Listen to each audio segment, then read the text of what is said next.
The story of the evolution of Tartarian architecture begins in the most unexpected of places, a time when society as we know it was still in its infancy. Across continents, from the sprawling corridors of ancient cities to the far reaches of forgotten rural regions, a strange architectural wonder began to emerge. It's an architecture that, even by today's standards, seems impossible in its grandeur, scope, and sophistication. Yet, its origins are steeped in mystery, with much of its history tangled up in layers of myth, speculation, and uncertainty. Officially, the story of architecture as taught in schools and universities is one of gradual progress, a slow, step-by-step evolution from crude beginnings to a more structured, refined form of construction. From the early days of Mesopotamia, through to the rise of Greece and later the advancements of Rome, every great civilization left its architectural imprint. But there is another story, a shadow story, that exists just outside this narrative. It is the story of a vast, advanced culture, whose architectural wonders appear to predate anything known to the mainstream historical canon. This story takes us deep into the past, to a time when the Earth's surface was not yet crowded with the dense networks of transportation systems we take for granted today. There was no internet, no advanced machines, and no supply chains, just raw ingenuity. And yet, in this distant time, across seemingly disparate regions, a remarkable series of monumental structures began to rise from the ground. These structures, spread out over vast swathes of the Eurasian landmass, suggest the existence of a people capable of architectural feats that defy the established understanding of history. In official historical circles, the dominant story remains clear. Ancient civilizations gradually built their way to the architectural marvels of the modern world. But as we examine the structures attributed to the so-called Tartarians, we begin to question this smooth, linear progression. Consider this. In the 19th century, travelers documented monumental structures across Siberia, Mongolia, and even parts of Eastern Europe, structures that appeared impossibly sophisticated, their design elements curiously advanced for the period they were said to have been built. The first anomaly that arises is the sheer scale of these structures. One notable example is the massive stonework found throughout Siberia and Mongolia, which appears to be of a different order than the architecture traditionally associated with early civilizations. These buildings seem to possess qualities that modern engineering only began to understand in the 19th and 20th centuries, such as advanced acoustics and energy efficiency. In the vast, remote territories of Siberia, the remains of a forgotten culture stand in silent testament to a once great empire. These ruins, often misidentified as part of ancient Mongol or Turkic empires, reveal complex architectural techniques that remain largely unexplained. From massive stone gateways to intricate underground networks, these remnants form a network of enigmas. Their scale dwarfs the primitive structures of early societies, suggesting a knowledge far beyond what should have been possible for the time. Yet, the mystery deepens when we consider the official narrative. According to historians, the region's history is sparse, with limited written records and few references to this advanced civilization in the annals of history. There is no definitive evidence linking these architectural marvels to any known culture from the traditional timelines. The Russian Empire, in its early expansions, was the first to encounter these structures, yet they were often dismissed as ruins of barbarian tribes or outdated relics from primitive nomadic cultures. But as we dig deeper, the evidence starts to pile up. In several cases, historical documents that predate the 20th century describe cities with seemingly impossible structures, massive stone palaces, domed rooftops, and vaults that echo the grandeur of Roman architecture. These are descriptions that challenge everything we know about the era. Perhaps one of the most intriguing of these examples is the discovery of large, highly ornate domed buildings in the Siberian steppe. These structures have been linked to the Tartarian civilization, a name that has been largely forgotten or dismissed in mainstream history. The existence of such buildings, complete with intricate detailing, massive stone pillars, and expansive interiors, seems to suggest that the civilization responsible for them was far ahead of its time. Yet there is no record of a Tartarian people in any well-known historical account, adding an eerie sense of dislocation to the mystery. This is not the first time that architectural anomalies have been ignored or overlooked. Consider the iconic structures found throughout Europe and Asia, many of which share striking similarities with the architectural styles of the so-called Tartarian Empire. These buildings, often dating from the 17th and 18th centuries, show evidence of advanced design principles that were far ahead of what should have been technologically feasible at the time.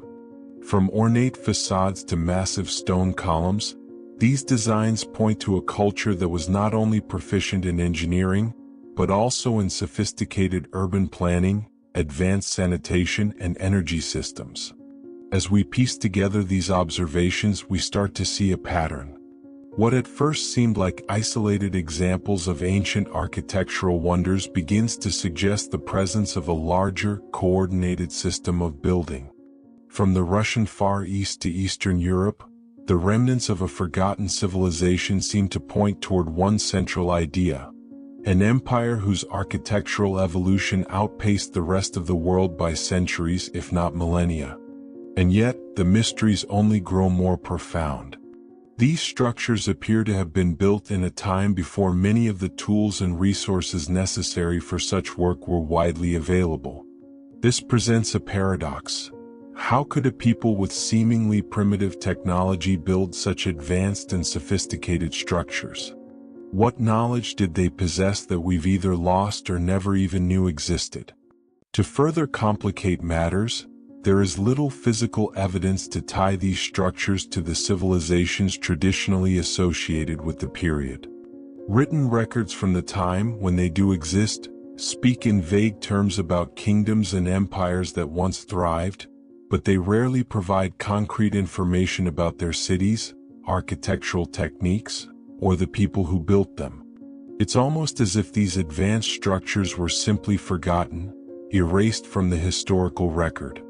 The more we investigate these architectural remnants, the more the story begins to fray at the edges. What we once thought we knew about the past now seems insufficient. Perhaps the true origins of these magnificent structures have been overlooked or worse, deliberately obscured. The pieces of the puzzle continue to elude us, raising more questions than answers. The timing raises questions. How did a civilization, long forgotten, manage to create such remarkable structures? And why have these achievements been relegated to the fringes of history? As we dig deeper into the story of Tartarian architecture, we begin to see not just the cracks in our understanding of the past, but also the possibility that there is much more to this forgotten empire than we ever realized. The truth of Tartaria, its people, and its architectural legacy remains one of history's greatest unsolved mysteries. There is still much we do not understand, and the evidence continues to invite further examination. The story of Tartarian architecture continues to unravel, revealing more contradictions and anomalies as we move deeper into the narrative. As the first clues appeared in the form of strange, advanced structures scattered across Siberia and Eastern Europe, the larger question arises: was this a localized phenomenon, or did these architectural principles spread across regions in an entirely unrecognized way? As we shift our focus, it becomes clear that the evidence points toward something more expansive than mere regional architectural development. There are undeniable links between these structures and similar ones found in distant parts of the world, particularly in the United States and the United Kingdom. For example, one can look at the Erie Canal system in the U.S., or the extensive rail networks that span across Europe. These grand infrastructural projects, built before the mass demand for them, are eerily similar in their approach to the so-called Tartarian buildings. The sheer scale of these projects and their engineering complexity suggest that these were not simply responses to an immediate need, but part of a broader, systematic pattern of architectural evolution that was well ahead of its time. It's tempting to assume that these ancient systems were one-off projects, born of random necessity. However, what's most striking is the deliberate, almost prescient nature of the infrastructure. This kind of engineering was not born out of necessity, but rather foresight, long before demand had risen. The Erie Canal, for instance, is not just a waterway.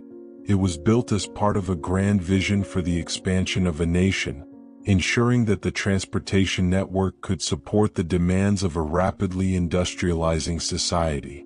Similarly, in Europe, the extensive rail systems were designed not only for the present but for a future that far exceeded what was immediately foreseeable. The same pattern emerges when we examine the administrative systems that accompanied these monumental projects. Whether in the U.S., the U.K., or Siberia, the administrative complexity involved in the building of these massive systems reveals a surprising level of coordination. Consider the early stages of the Industrial Revolution. Large-scale projects such as railways, canals, and urban planning weren't just built haphazardly, they were part of a tightly organized administrative structure that spanned countries, transcending individual empires or nations. This is the hallmark of a civilization that had mastered organizational complexity far before the conventional historical record would suggest. This consistency across various regions is striking. It suggests the presence of a coherent cultural approach to architecture and infrastructure, one that was shared across vast distances. But what does this mean for the historical timeline we've accepted? These vast, intricate systems were not born in isolation. They were part of a unified, advanced network, seemingly developed independently of the mainstream narratives of technological progression. Looking at the specifics of these structures, we begin to see something else: an overwhelming focus on functionality. The buildings and systems were not designed merely to impress. They were engineered with purpose. Take the rail systems in the UK, for example. The sophistication of these early infrastructures wasn't just about getting trains from point A to point B, it was about ensuring that every element, from the bridges to the tracks to the stations, was integrated into a holistic system that would support the entire network. The same efficiency can be seen in the buildings of Tartaria, which weren't just aesthetically grand but also served highly functional purposes, like energy efficiency, acoustics, and thermal regulation. Perhaps most curiously, the early rail and canal systems across the U.S. mirror the types of energy-efficient and infrastructural designs seen in the distant corners of Siberia. Massive stone and concrete structures in these areas, capable of withstanding extreme temperatures and environmental pressures, suggest a culture not only advanced in architectural design but also in materials science. These materials, resilient enough to endure for centuries, were deliberately chosen, pointing toward an awareness of the future's technological needs, a quality shared with the over-engineered systems in the West. The comparison becomes more compelling when we look at the sheer audacity of the systems built. Large-scale infrastructure projects, from the U.S. canals to the railways of Europe, often seemed far ahead of their time. Their creation wasn't driven by a sudden need but rather a long-term vision for growth and development.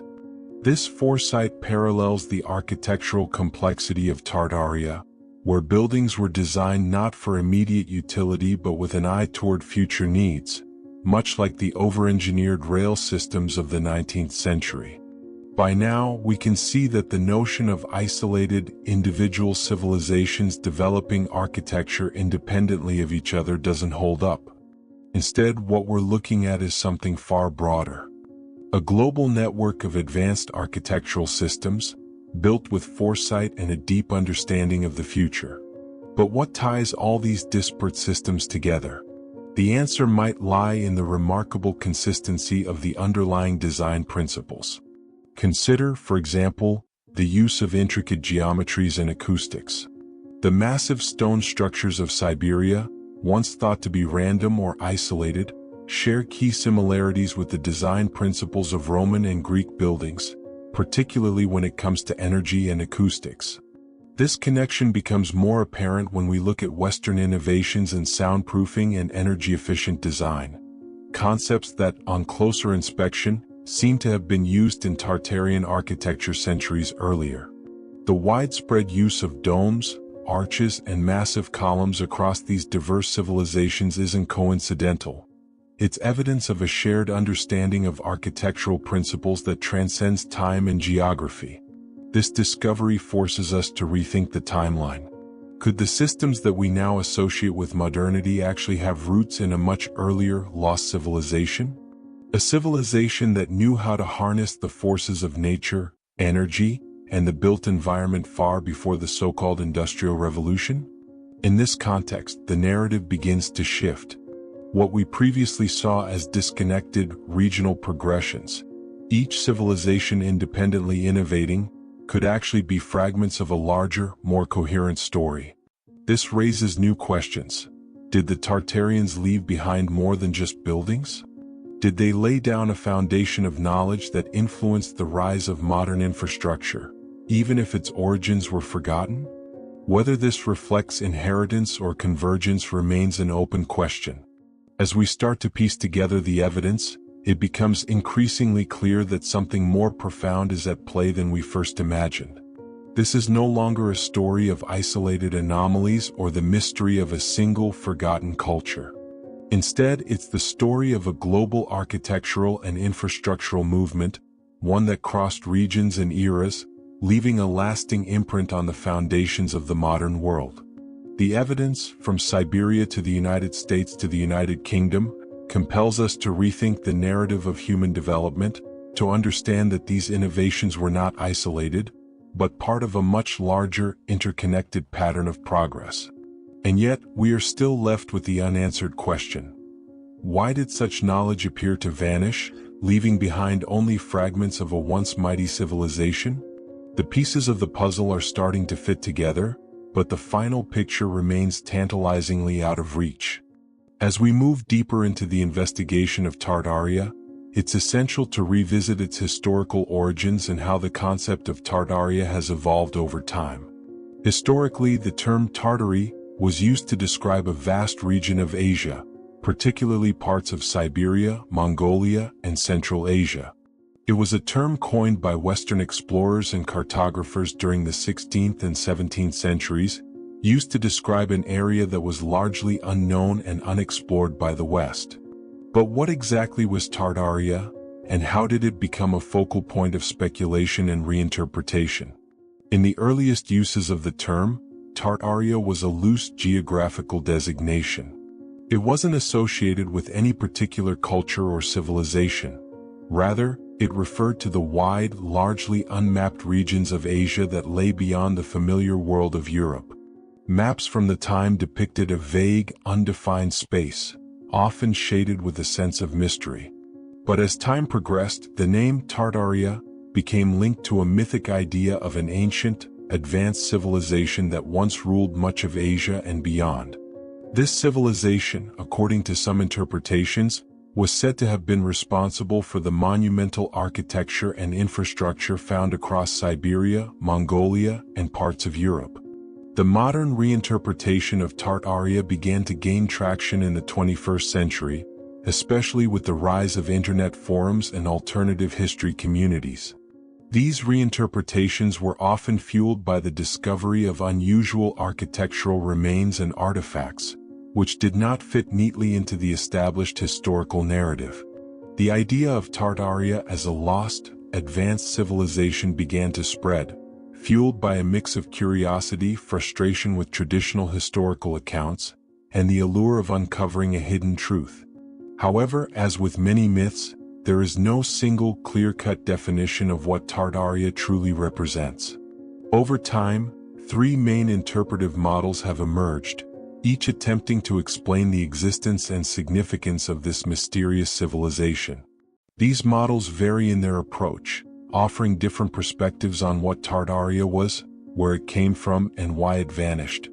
The first interpretation centers around the idea of a lost civilization, a powerful empire that once spanned much of Asia and Europe. According to this view, the Tartarians were a people who possessed advanced technologies and architectural knowledge far beyond what was available to contemporary civilizations. This theory suggests that they built the massive, intricate stone structures that we now associate with ancient cultures, and that their empire was far more technologically sophisticated than the Western world was willing to acknowledge. Proponents of this model argue that the civilization's fall was not a gradual process but rather a sudden and catastrophic collapse, possibly caused by war, natural disaster, or a deliberate effort by later powers to erase their history.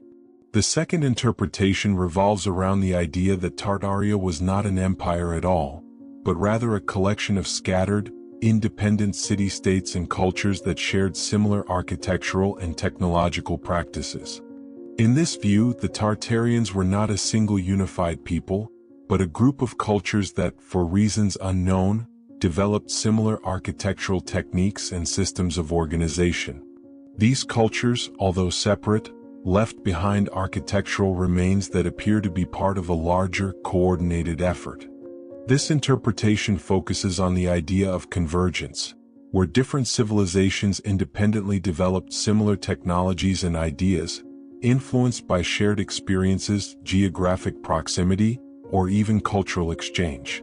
The third and final interpretation suggests that Tartaria was not a physical civilization at all, but a metaphor for a lost era of human potential.